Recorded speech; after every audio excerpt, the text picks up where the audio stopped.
হতাশা মাদক দিয়ে দূর হয় না। হতাশা দূর হবে, বলে দিব, তিনটা জিনিস, মাত্র তিনটা। কয়টা ভাই? এক, 5 ওয়াক্ত নামাজ। এক কি? নামাজে আপনি অজু করে সেজদা দেন, ইনশাল্লাহ আপনার মনে প্রশান্তি না আসলে আমাকে এসে বলেন যে আসে না। চোখের পানি, মনের আবেগ যা আছে আপনার ভিতরে, কষ্ট, দুঃখ, যন্ত্রণা, সব আল্লাহকে ঢেলে দিবেন ইনশাল্লাহ। নিজের আবেগ ধরে রাখবেন এখানে, আপনি আল্লাহর জন্য ঢেলে দিবেন। মানুষকে আবেগ দেখা কি লাভ? মানুষ আপনার চোখের পানির মর্ম বুঝবে? মানুষ কি মানুষের চোখের পানির মর্ম বুঝে?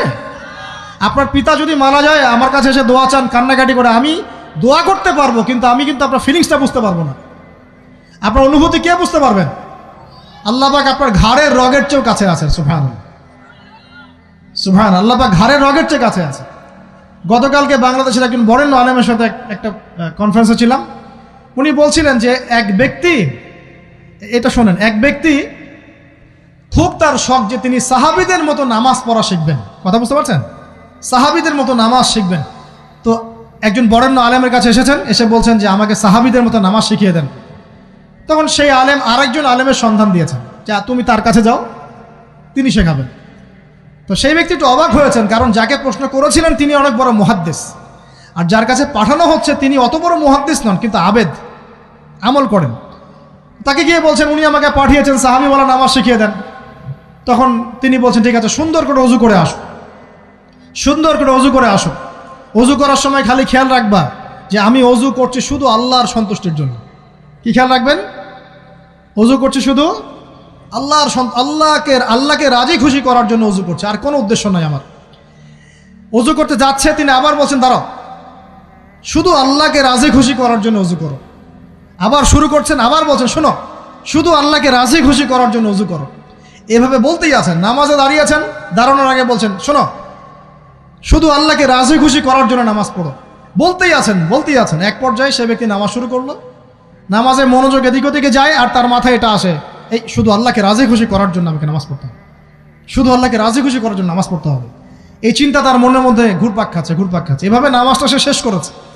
শেষ করে চিন্তা করছে যে নামাজ তো পুরোপুরি মনোযোগ দিতে পারলাম না। বারবার মাথার মধ্যে এরকম চিন্তা আসছে, আল্লাহ আমাকে তো মাফ করে দাও, নামাজটা আমার মনে হলো না ঠিক মতো। তখন সে ফিরে এসে তার সে ওস্তাদকে বলছেন আমার তো নামাজ এরকম করে পড়লাম, কিন্তু শেষমেশ মনে হলো যে নামাজটা হয়তো কবুল হয় নাই, আল্লাহর কাছে খুব মাফ চাইলাম, আল্লাহ আমাকে মাফ করে দাও, নামাজটা মনে হলো না। তখন সেই যে প্রথম ব্যক্তি যিনি পাঠিয়েছেন তিনি বলছেন এটাই হলো সাহাবীওয়ালা নামাজ। তারা আল্লাহকে রাজি খুশি করার জন্য নামাজ পড়তেন, নামাজ শেষ করে আল্লাহর কাছে ইস্তেগফার করতেন, আল্লাহ কিছুই হলো না, কিছুই হলো না। আমার কথা কি বুঝতে পারছেন? অতএব আল্লাহকে রাজি খুশি করার জন্যে আপনি আপনার আবেগ, আপনার ইবাদত সব ঢেলে দিবেন ইনশাআল্লাহ। অন্য কারো কাছে কিছু পাওয়ার আশা করব। আমাকে আল্লাহ পাঠিয়েছেন দুনিয়াতে নামাজ পড়তে, রোজা রাখতে, দিনের প্রচার করতে, দিনের জ্ঞান অর্জন করতে, এই তো। তা আমি একজন মেয়ের জন্য জীবন নষ্ট করে দিব কেন? আমি তাহলে আল্লাহর কাছে কি মুখ দেখাবো, আর নবীর কাছে কি মুখ দেখাবো? ওখানে গিয়ে বলবো আল্লাহ আমি আমার অমুক প্রেমিকার জন্য আশেক হয়ে একদম জীবন দিয়ে দিয়েছি, আত্মহত্যা করেছি। গেছে ভাই, যাইতে দেন। যে ব্যক্তি আপনার অবস্থানকে মূল্যায়ন করে নাই সে আপনার যোগ্য ছিল না।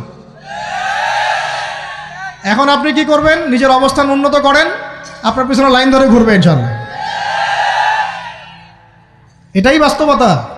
দুনিয়া খুব খারাপ জিনিস। মানুষের অবস্থানকে মূল্যায়ন করে, মানুষের অবস্থানকেই মূল্যায়ন করে, কিন্তু আল্লাহ রাব্বুল আলামিন আপনাকে সর্বাবস্থায় ভালোবাসেন। আলহামদুলিল্লাহ। এই যে আমরা এখন অনেক পাপ করছি না, আল্লাহ কি আমাদেরকে আযাব দিয়ে ধ্বংস করে দিয়েছেন? আল্লাহ পাক এখনো আমাদেরকে ভালোবাসেন, রহম করেন, আল্লাহ পাক অপেক্ষা করছেন কখন তওবা করবে, আমি তওবা কবুল করব। এই কখন আমার বান্দা খালি একবার বলে আস্তাগফিরুল্লাহ, আল্লাহ পাক সাথে সাথে মাফ করে দেবেন ইনশাআল্লাহ। আর সেই আল্লাহকে ভুলে আপনি কার পিছনে ছুটছেন? আমরা কিন্তু নিয়াত করতে পারি ভাই যে আমরা যারা ওয়াজ শুনলাম জীবনে কোনোদিন সিগারেটে হাত দিব না ইনশাআল্লাহ। রাজি আছি ভাই? অন্য বড় বড় জিনিস তো বহুত দূরের কথা। আচ্ছা, অনেকে রাজি হয় নাই কেন? আপনারা কি অলরেডি আসক্ত? আমি অনেক ভাইকে দেখেছি মাশাআল্লাহ ইফতার খুলেই একদম বেনসন টানা শুরু করে। হ্যাঁ, এটা যে হারাম আপনাদের কেউ ওয়াজ করে শোনায় নাই? এটাকে কি মনে করেন আপনারা, হারাম না হালাল? কেউ বলেছে মাকরু, নাকি মাকরু ফতোয়া দিয়েছে? মাকরুহ শব্দের অর্থ জানেন আপনি? মাকরুহ শব্দের অর্থ কি একটু শোনেন। সূরা বনী ইসরাঈল খুলবেন। কোন সূরা? সূরা বনী ইসরাঈল আল্লাহ পাক বলছেন আমি বনু ইসরাইলকে এই কাজগুলো করতে নিষেধ করেছিলাম। কোন কোন কাজ? জেনা করো না, জেনার ধার কাছে যেও না, এতিমের মাল আত্মসাৎ করো না, শিরিক করো না ইত্যাদি। যারা আলেম আছেন তারা আমার কথা বুঝবেন।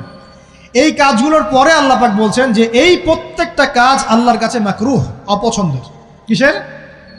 অপছন্দ। আর এটাকে আপনি সহজ মনে করছেন?